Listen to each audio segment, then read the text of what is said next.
Hello, good morning student. Now I am present with science subject of class 8, lesson 3, cell structures and function. Focusing on कि इस chapter के अंतर्गत हम लोग कौन से मुख्य बिंदु पर चर्चा करेंगे। डिस्कवरी ऑफ सेल्स, कोशिका की बनावट, खोज, वेरिएशंस इन सेल्स, कोशिका में भिन्नता, बदलाव, preparing a slide to view cells, slide बनाने, कोशिका की खोज के लिए स्लाइड बनाने का जो प्रयास किया गया, माइक्रो स्कोप बनाने का जो प्रयास किया गया, उसके बारे में भी पढ़ेंगे। स्ट्रक्चर ऑफ जनरलाइज्ड सेल्स, जो सेल्स की खोज की गई उसका क्या बनावट था, क्या उसका आकार था, उसके बारे में भी पढ़ेंगे। प्लांट्स एंड एनिमल सेल्स, जंतु एवं कोशिका के जंतु एवं पादप दोनों कोशिका के बारे में पढ़ेंगे। प्राकोरियोटिक एंड यूकोरियोटिक सेल्स, ये दोनों कोशिका के बारे में पढ़ेंगे। Cell divisions and cell growth, कोशिका विभाजन एवं कोशिका में वृद्धि। The basic unit of living organism is the cells, कहता है कोशिका जो होता है वो सजीवों के लिए आधारभूत इकाई होता है। Cells can also be called the structural and functional unit of an organism, कहता है इसलिए कोशिका को जीवन की संरचनात्मक एवं आधारभूत इकाई, संरचनात्मक एवं क्रियात्मक इकाई कहा गया है। A group of similar sales make a tissues, कुछ कोशिकाओं के समूह को टिश्यू यानी उत्तक कहते हैं। A group of tissues performing the same functions make organs, कहता है और कुछ टिश्यूओं का जो ग्रुप होता है वो जो उससे कुछ कार्य निर्धारित होता है उसको ऑर्गेन्स कहते हैं, अंग कहते हैं। Many organs make an organ system, और बहुत सारे अंगों को मिला करके एक अंग तंत्र की रचना होती है, अंग तंत्र बनता है।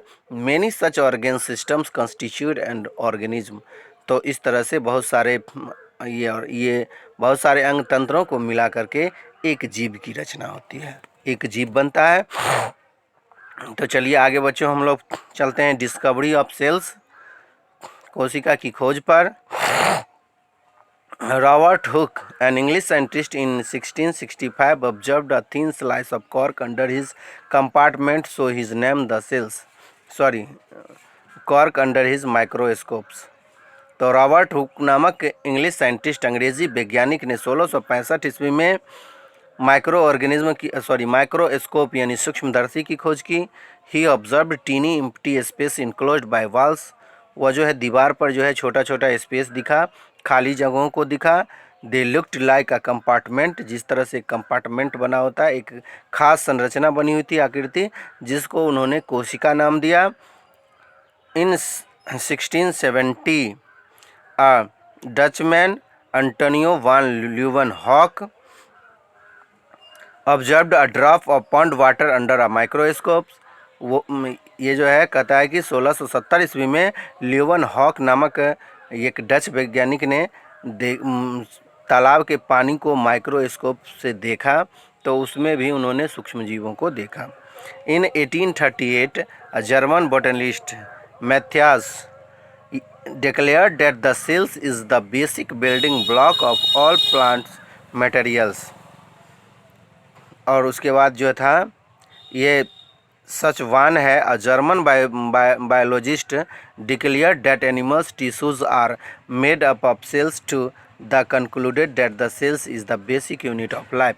तो इन सबों ने जो है कोशिका के बारे में अपना अपना कुछ मंतव्य दिया। तो इस तरह से हम लोग इस कंक्लूजन तक पहुंच गए हैं कि कोशिका को जो है आधारभूत इकाई माना जाता है, जीवन का आधारभूत इकाई माना जाता है। तो कोशिका के बारे में जानने से पहले माइक्रोस्कोप्स के बारे में जानना ज़रूरी है, क्योंकि माइक्रोस्कोप की खोज होने के बाद ही कोशिका की खोज हुई थी, और इसका कोशिका की खोज का श्रेय जो है रॉबर्ट हुक को जाता है। तो अगला टॉपिक है हम लोगों का microscopes, an instrument use to view object which otherwise can not be seen with the naked eyes is called the microscope, कहता है वह छोटा से छोटा जीव जिसको हम लोग अपने खुले आँखों से नहीं देख सकते हैं, तो उसको देखने के लिए एक खास प्रकार का यंत्र की आवश्यकता है, जिस यंत्र का नाम है microscope. Scientists use the microscope as the magnifies the object which are difficult to observe through the naked eyes. Stains are used to color the cells that show a clearer structures of cells. From such observations, we come to know that cells vary in size, shape and number. तो कहता है कि scientist जो है, वैज्ञानिक जो हैं, microscope को के जरिए किसी भी छोटे से छोटे वस्तु को मैग्नीफाई करके अर्थात बड़ा करके उसका प्रतिबिंब को उसको देख सकते हैं।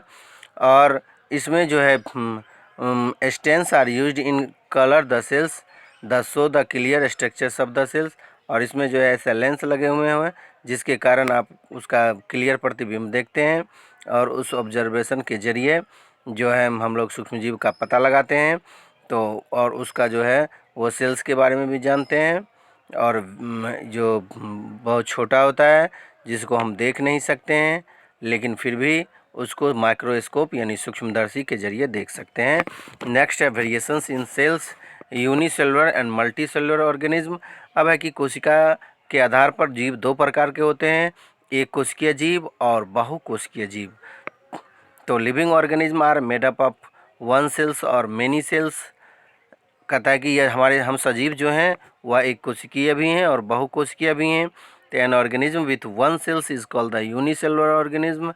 तो जो जीव जो है एक कोशिकाओं से मिलकर के बना होता है, एक कोशिकीय जीव को ही यूनिसेलुलर ऑर्गेनिज्म कहा जाता है। और ये एग्जाम्पल अगर हम लोग दें यूनिसेलुलर ऑर्गेनिज्म का, तो ये हो जाएगा amoeba, paramecium, yeast, bacteria, etc. ये सब यूनिसेलुलर हैं, एक कोशिकीय जीव हैं।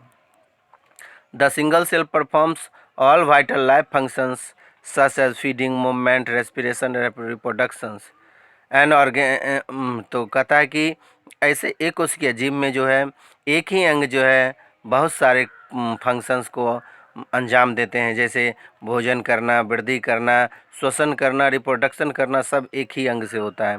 N organism made up of many cells is called the multicellular organism. और वैसा जंतु जो आपको बहुत माने एक से अधिक कोशिकाओं से मिलकर बने होते हैं, तो वैसे मल्टी सेलुलर ऑर्गेनिज्म कहलाते हैं, बहुकोशिकीय जीव कहलाते हैं।